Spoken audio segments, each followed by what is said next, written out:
Pak Majid, kita lanjut menarik diskusi kita tadi terhadap hamparan. Tadi kita bicara tentang petani. Kita sekarang berbicara soal mungkin sedikit soal petani beras. Gitu. Saya tidak tahu kalau Pak Majid lihat di videonya Pak Emil Salim kemarin. Saya rasa-rasanya setuju. Kenapa orang berbicara beras kurang, kalau kurang kita impor, kalau tidak kita ekspor, kan begitu. Tapi kalau menurut Pak Emil Salim, karena orang menghitung berasnya, orang tidak menghitung karbohidratnya. Nah, kalau konsepnya Kak Majid hamparan, kalau kita hitungnya dasarnya karbohidrat bukan dasarnya beras, saya rasa barangkali bisa. Menurut kita gimana? Ini kan juga kalau kita katakanlah kita mau ikut dengan konsep karbohidrat itu ya, iya. Kita mencoba menjadikan satu reference. Paham tidak petani kita tentang itu? Seharusnya mereka dulu yang diberi pemahaman. Iya. Nah, peranan perguruan tinggi sebenarnya dan lembaga-lembaga sosial kemasyarakatan sebenarnya inilah yang harusnya mendampingi untuk memberikan informasi yang lebih. Pernah ada satu asosiasi apa begitu ya di Makassar ini, yang harga itu bisa dia setiap saat petani di ujung di pelosok manapun itu bisa dapatkan informasi tentang harga. Artinya apa? Kita sebenarnya dengan bantuan teknologi yang ada sekarang ini, informasi itu seharusnya tidak harus menjadikan andalan, tidak perlu kendala. Seharusnya kan itu bisa membantu. Nah, ini karbohidrat itu saya kira itu di dalam konsep untuk ketahanan pangan. Iya. Nah, jadi menurut saya apakah orang Sulsel juga masih jor-joran makan beras? Sepertinya sudah mulai ada tren turun. Iya. Saya perhatikan sedikit bahwa beras Sulsel itu tetap kemana-mana. Iya. Banyak pedagang besar beras di Sulsel ini. Nah, itu artinya apa? Itu artinya bahwa sudah banyak suplemen makanan selain beras. Banyak orang yang sudah ini kan. Nah, itu artinya ini harusnya kita hitung. Saya ingat dulu itu begini, Pak Anco. Almarhum Gubernur Amiruddin itu mengatakan untuk mempertahankan total produksi beras di Sulawesi Selatan cukup dengan 6 kabupaten yang 2,5 juta ton pada waktu itu. Makanya ada konsep Bosowa-Sipilu Pilu waktu itu. Yang lain itu, ayo kita kembangkan komoditas yang lain. Ada daerah yang memang tidak cocok, yang harus terlalu tinggi persyaratannya. Terlalu tinggi persyaratannya untuk memenuhi standar produksi beras, dipaksakan juga untuk berproduksi itu. Nah, jadi ekonomi beras Sulawesi Selatan adalah satu ekonomi yang seharusnya dikaji, tapi kita tidak pernah punya kajian tentang ekonomi perberasan di Sulawesi Selatan. Kalau pemikiran saya kan begini Pak Majid, mestinya dari sekarang harus ada perubahan itu untuk melihat bahwa bukan cuma beras tapi kita lihat karbohidrat. Karena kalau sekarang pemerintah menggembor-gemborkan 2045 ke depan kita bisa maju, saya pikir agak repot-repot juga, karena apakah lahan hamparan bisa tetap bisa cukup untuk sampai 2045 atau kita diversifikasi. Ya, kira bagaimana? Itulah kalau kita perhatikan begini ya, mari kita kembali lagi ke Sulsel. Ada kurang lebih 10 komoditas andalan yang kita pernah pilih dalam 10-15 tahun terakhir. Iya. Yang mana yang pangan sebenarnya di situ? Iya. Nyaris kan tidak semua maksud saya ya. Kalau toh yang bersentuhan dengan pangan itu kan masih perlu diolah dan itulah sebenarnya tugasnya bertransformasi. Tapi kita tidak perhatikan bahwa ada komoditas lain yang demikian akrab dengan petani di Sulawesi Selatan. Yang notabene petani kecil dan buruh tani ini. Iya. Saya kaget Pak Anco. Data sensus pertanian tahun 2013. Iya. 2013 ya.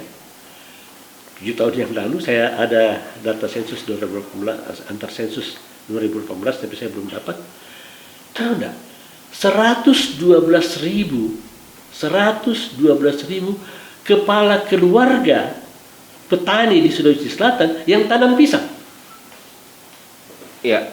Waktu saya ajukan ini, bahwa ini adalah komoditas yang akrab, saya dijawab, siapa yang mau makan pisang? Subhanallah. Padahal ini apa? Ini kan bahan pangannya. Bahkan kita kenal saudara-saudara kita di Sulawesi Barat itu makanan utama itu. Iya. Pisang itu. Bahkan di daerah lain itu menjadi industri, food industry yang sangat berkembang. Saya dapat ada permintaan teman saya di Malaysia itu berapa banyak saja pisang kepok dia mau beli. Coba, saya ajukan itu Pak Ancu akhir 2017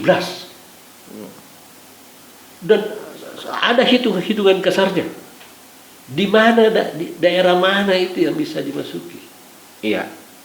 Saya masih punya kajian itu, tapi disepelekan karena dianggap bahwa itu bukan kita punya komoditas andalan.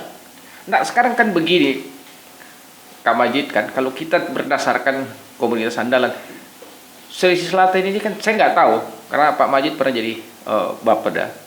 Kenapa sih terlalu banyak kita bicara misalnya pangan atau perkebunan, padahal di sisi lain kita selalu kekurangan sapi, kita kekurangan anakan, kita kekurangan ayam, kita kekurangan hal-hal yang bisa menguatkan protein masyarakat. Pak Anco, data yang sama. Iya. Sebenarnya Pak Anco pancing saya ini mungkin pertama kali secara umum saya temukan. Sensus pertanian tahun 2003. Iya. 2003. Iya. Total populasi ternak ayam kampung di Sulawesi Selatan itu masih di atas 7 juta ekor. 2013 itu tinggal 3 juta lebih. Begitu saya expose data itu, beberapa waktu kemudian Dinas Peternakan Sulawesi Selatan merilis data bahwa sudah sekian juta sekarang. Ini data sensus 2013. Apa yang saya tangkap adalah terjadi penghilangan secara sistematik ayam kampung di Sulawesi Selatan. Dalam 10 tahun populasinya berkurang 50%. Itulah sebabnya kajian yang sama itu saya mengajukan. Bisa enggak kita mengembangkan kembali? Saya suruh hitung berapa supaya bisa ekonomis. Ya. Ternyata itu membutuhkan antara 100 sampai 200 ekor. Skala ekonominya. Untuk skala ekonomi. Terus saya tanya, satu kepala keluarga itu maksimum bisa memelihara berapa indukan? Antara 5 sampai 10. Iya. Jadi kita bisa hitung dalam satu kampung, kita bisa lihat bahwa ini bisa dipelihara. Tapi banyak orang tidak mau pelihara ayam kampung, Pak. Macam-macam alasannya. Macam-macam alasannya adalah bahwa gampang kena penyakit, gampang dan seterusnya. Yang membuat saya sedih, saya kontak teman di Fakultas Peternakan, dan tidak ada yang mau meneliti tentang ayam kampung, Kak Majid. Saya bilang, kenapa? Dan kita tidak ada biaya. Yang ada biaya itu kalau Anda meneliti tentang ayam petelur dengan ayam. Ya, ada dan kita tahu, ada backupnya. Dan kita tahu siapa pelakunya, kan? Ada backupnya, betul. Nah, itu satu. Perikanan tangkap. Iya. Perikanan tangkap itu harus, dalam perhitungannya teman-teman, itu harus minimum 10 sampai 20 mereka petani-petani nelayan-nelayan ini berhimpun. Tetapi tidak boleh, sekali lagi tidak boleh di-create. Harus mereka sadar sendiri. Di kampus Pak Ancu, kami meneliti tentang bagaimana social development. Ternyata semua itu membutuhkan social preparation, persiapan sosial. Iya. Dan ini yang paling tidak mampu dilakukan oleh pemerintah daerah. Minta maaf untuk mengatakan itu. Karena pemerintah daerah itu maunya cepat. Social preparation tidak. Padahal kalau kita pikir, seorang kepala daerah yang 5 tahun masa jabatannya, dibuang 2 tahun untuk menyanyikan penyiapan sosial. Oke, tidak berarti bahwa jangan kerjakan yang lain. Kerjakan, create investasi dan seterusnya. Tapi jangan lupa ini yang namanya social preparation. Padahal kan sebetulnya masyarakat siap dia kan. Siap sekali. Maksudnya siap. Siap sekali. Siap sekali untuk itu. Nah sekarang kita kembali Pak Majid ya. Kita kan banyak menulis dan pernah di pemerintahan. Gitu. Kenapa sih seperti kita tadi bilang pemerintah itu tidak membuat suatu aturan tentang skala ekonomi per komoditi? Seharusnya. Artinya apa masalahnya kok nggak ada? Nah inilah karena begini Pak Anjo, yang saya lihat ini minta maaf kalau bias. Itu tidak ada di pikirannya Dinas Pertanian Kabupaten. Tidak di luar konsep berpikirnya itu yang seperti itu. Yang dipikirkan adalah komoditas apa yang saya kembangkan, saya harus siapkan bibit dan saya harus mengakses program dari sini. Kalau perlu, apalagi sekarang Menteri Pertanian adalah orang Sulsel, bagaimana mendatangkan ke Sulsel semua itu. Sebanyak-banyak mungkin. Tidak ada itu yang namanya skala ekonomi. Bicara tentang skala ekonomi. Misalnya begini, untuk memelihara kambing, misalnya, berapa sih skalanya supaya di Jeneponto? Tanya saja, karena saya dari Jeneponto,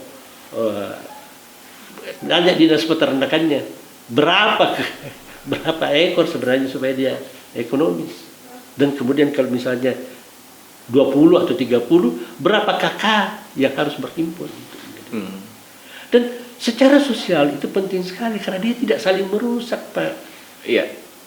Ini kan yang saya katakan tadi ada predator, itu di antara petani itu dia menjadi predator terhadap petaninya yang lain. Terjadi persaingan yang sangat tidak. Nah, hal-hal seperti ini yang menurut saya mungkin saya selalu pakai istilah bahwa inilah yang disebut faham pembangunan, karena orang tidak mau berpikir lagi yang terlalu susah, begitu capek dikerjakan. Padahal mengurusi masyarakat itu adalah harus capek.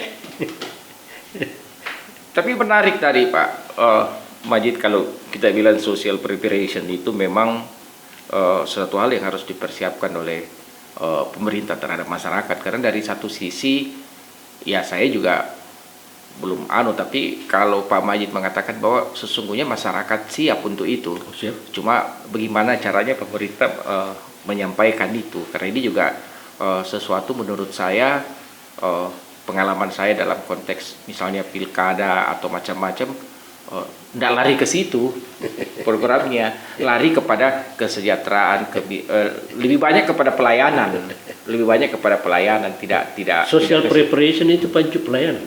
Ya, artinya pelayanan kesehatan, bukan pada yang ada hubungannya dengan produktivitas. Tapi baik Pak Majid, kita lanjut di sesi selanjutnya.